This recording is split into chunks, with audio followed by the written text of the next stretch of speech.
This guy wasn't ready for me? What's the deal? Hey, welcome everybody. Please have a seat. So excited to get back to the Capitol. I know you guys are ready for Monday, State of the State, and this place is going to be a lot more busy as the legislature comes in from around the state to do the people's business. Really excited about the kickoff of this year. Did an off-site strategy session with the new speaker Hilbert and the pro tem Lonnie Paxton.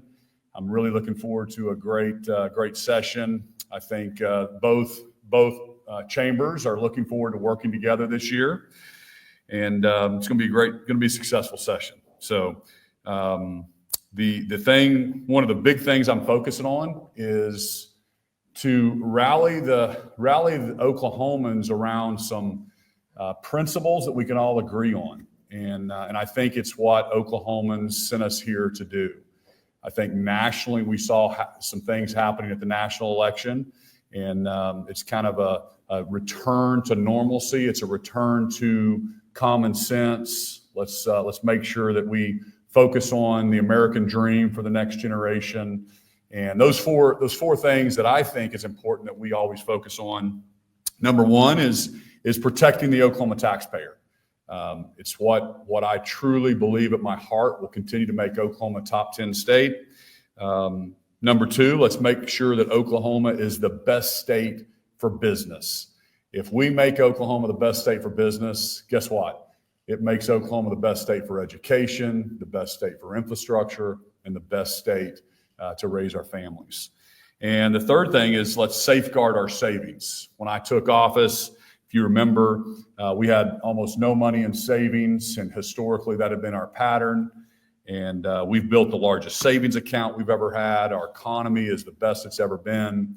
And let's make sure that we don't go back to those times when we didn't have an adequate savings account. And the last thing is let's protect the Oklahoma way of life. And it can mean a lot of different things, but we're going to protect our farmers. We're going to protect we're going to deregulate. We're going to make sure permits are timely. We're going to make sure our regulatory bodies respond to our business needs. We're going to make sure that with the influx of data centers and technology and people asking for more power, we're going to encourage more power generation. We're going to take our clean burning natural gas. We're going to turn it into electricity that then is going to turn into more jobs for our citizens. So that's something that we're really blessed with in Oklahoma. So looking forward to a great session and being with you guys and answering questions as things move along over the next few months. So thanks for being here, and I'll open it up to questions. Good morning.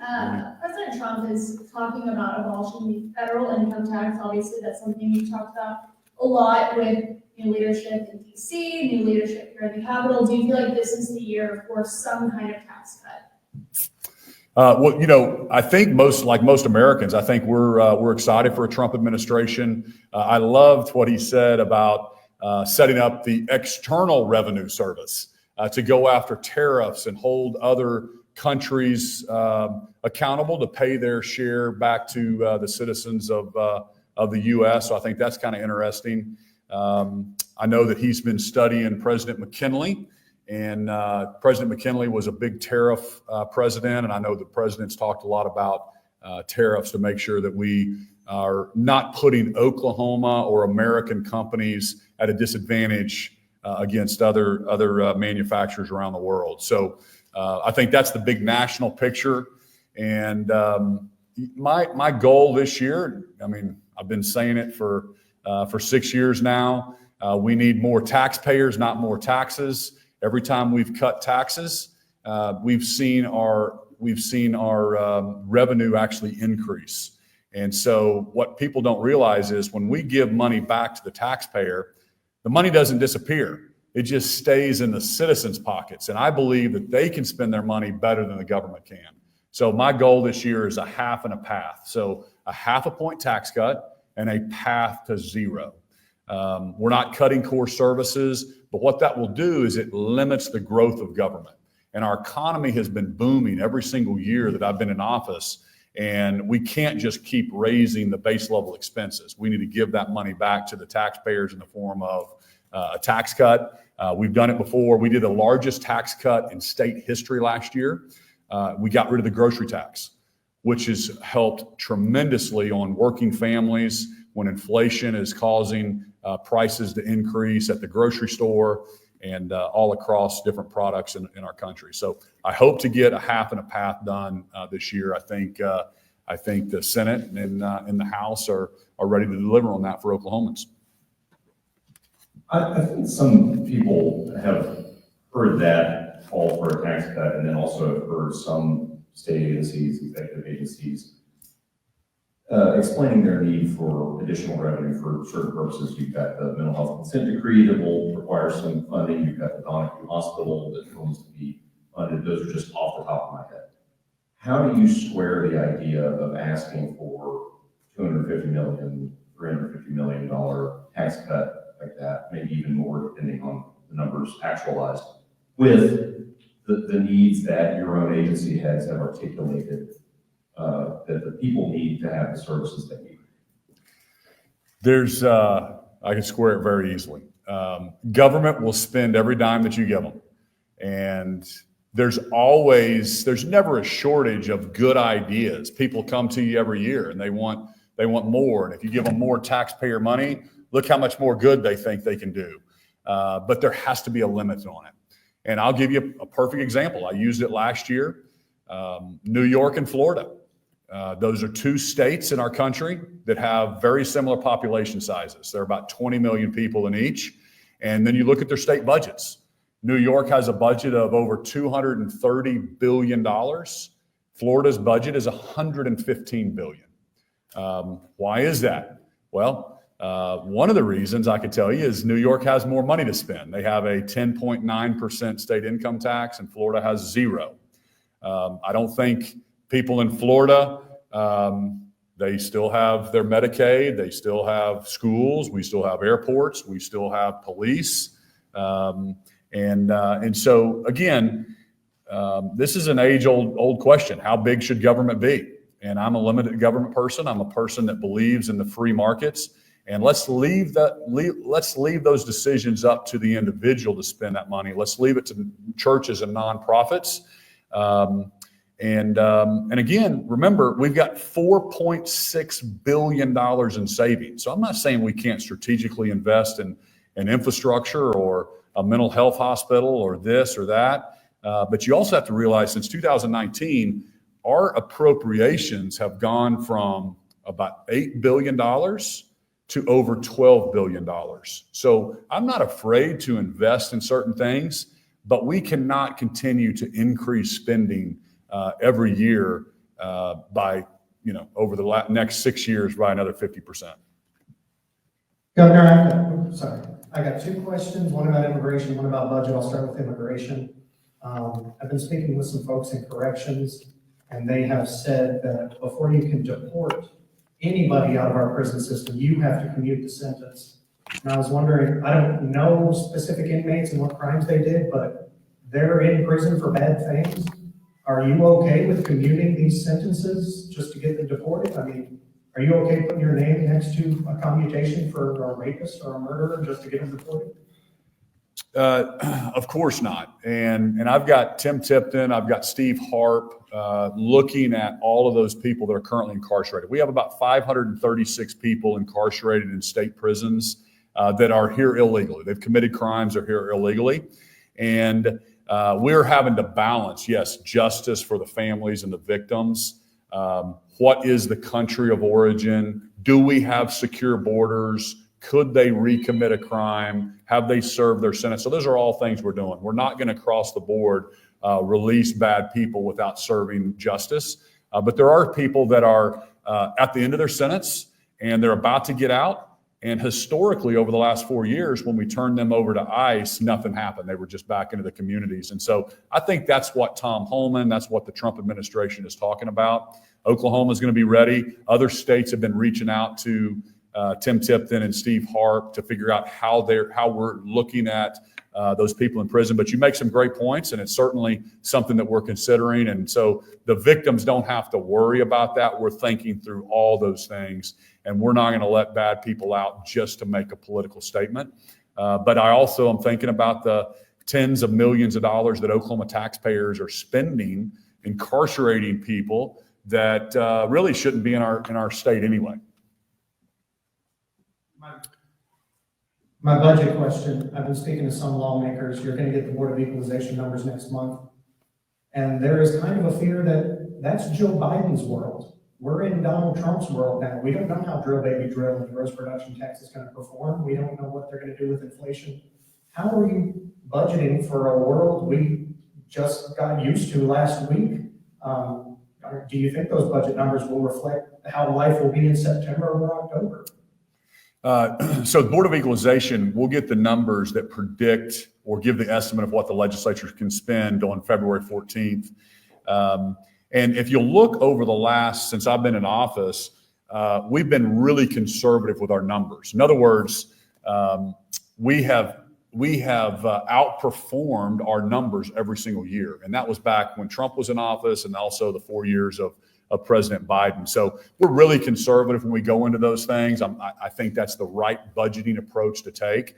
And so, obviously there's a lot of things that can happen nationally at a policy perspective, but Oklahoma's in a great spot. We are an oil and gas state. I think we will only benefit from Trump policies. And again, back to my original statement on energy, I think Oklahoma is becoming the place to be for technology, for data centers. I think you're going to see a lot of development come. President Trump talked about a $20 billion investment. Then he talked about a $500 billion investment. Oklahoma was on that list. I've taken some international trips to try to recruit some of those dollars to the state of Oklahoma to set up some of these centers. And so I think I see great opportunity for Oklahoma in the future, and I think our revenue will continue to climb up and to the right.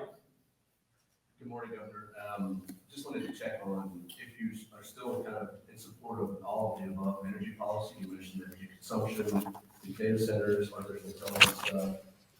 You mentioned natural gas, obviously, but there's some bills out there that curtail some of our wind projects already in existence or planned. Are you still an all above guy, or are you kind of just going on the all gas route? I am still an all above guy. Energy abundance agenda is kind of what I'm going to talk about. I've been, I think, very consistent on the fact that I don't believe in subsidies. And so let's not put our finger or thumb on the scale and pick one energy over another energy. Let's let the free markets work.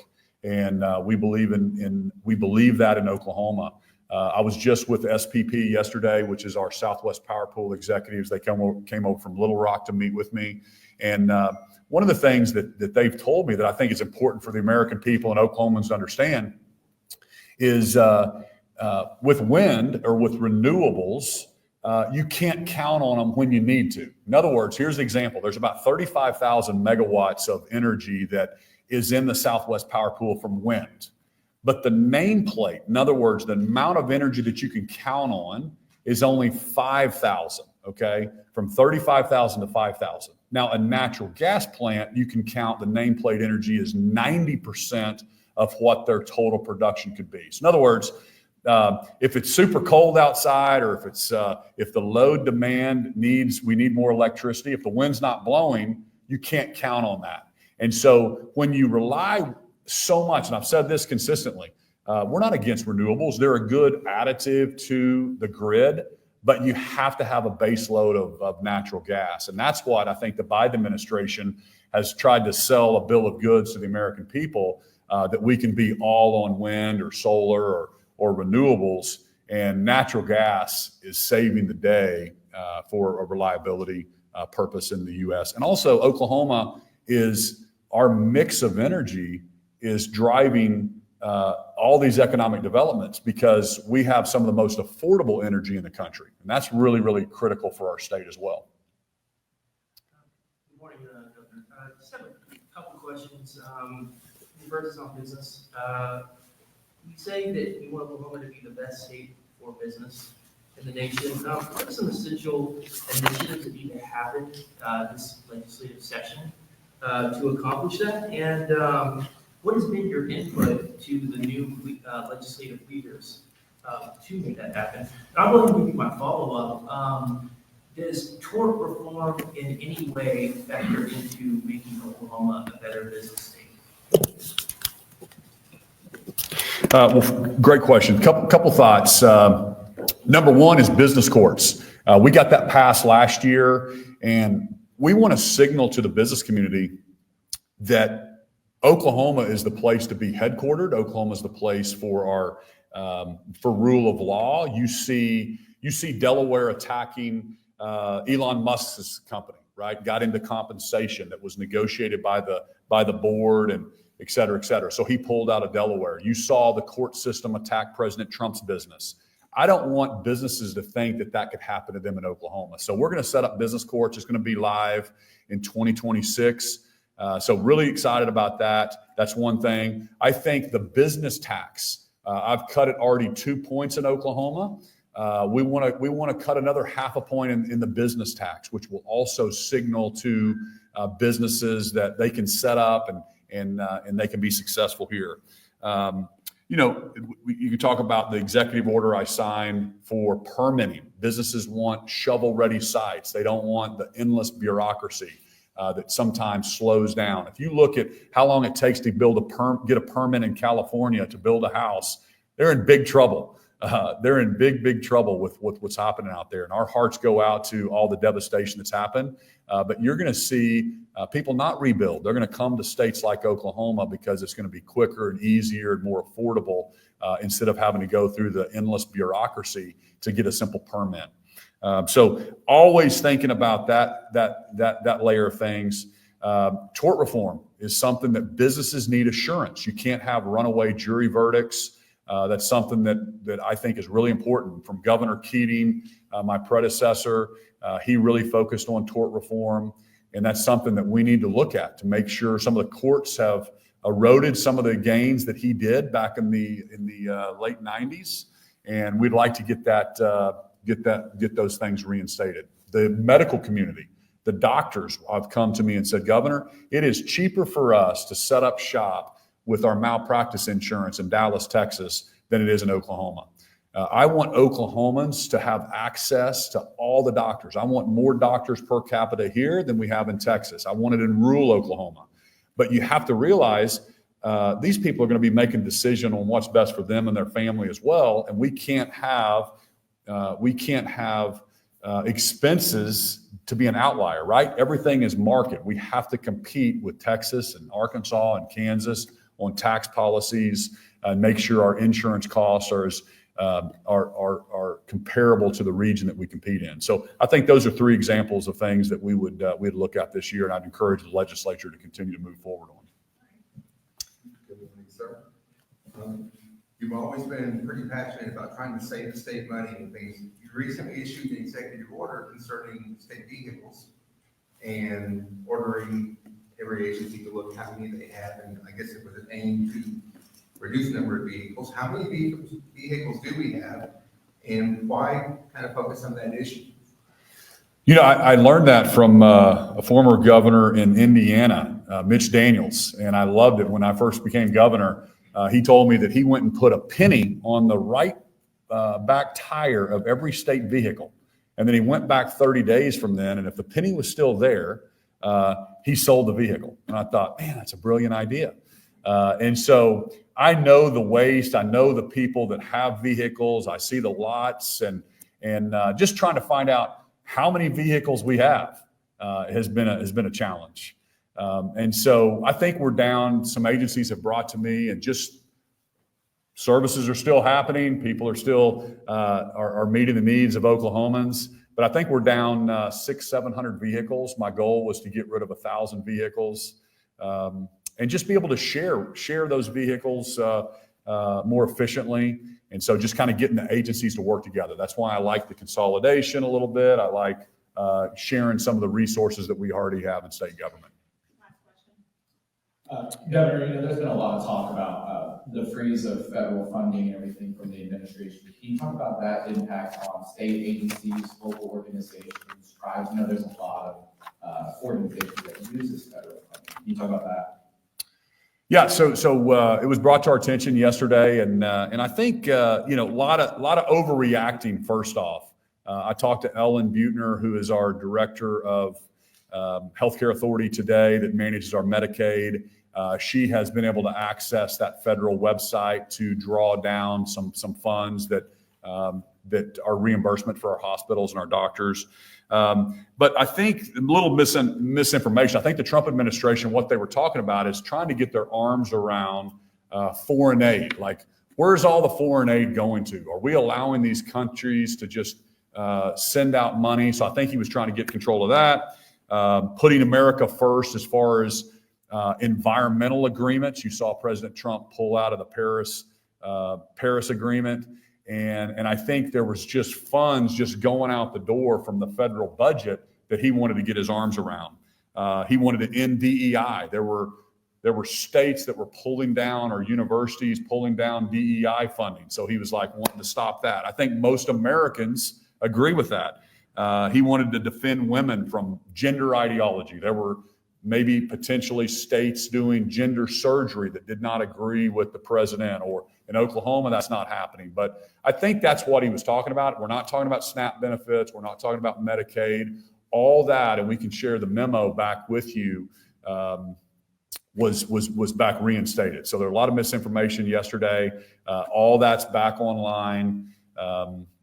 I think, Chairman Cole, our great congressman from Oklahoma, is the chairman of the appropriations. I think he was down in Mar-a-Lago meeting to make sure that the core services were not disrupted. So, but yeah, if you believe in DEI and you believe in funding for environmental agreements around the world, and you're trying to do those kind of things, you probably are upset about this. But Americans, I think for the most part, agree and applaud with President Trump trying to get federal spending under control. And I think that was the effort that he was trying to do there. And I agree with him 100%. Thank you guys so much, and looking forward to next week with you.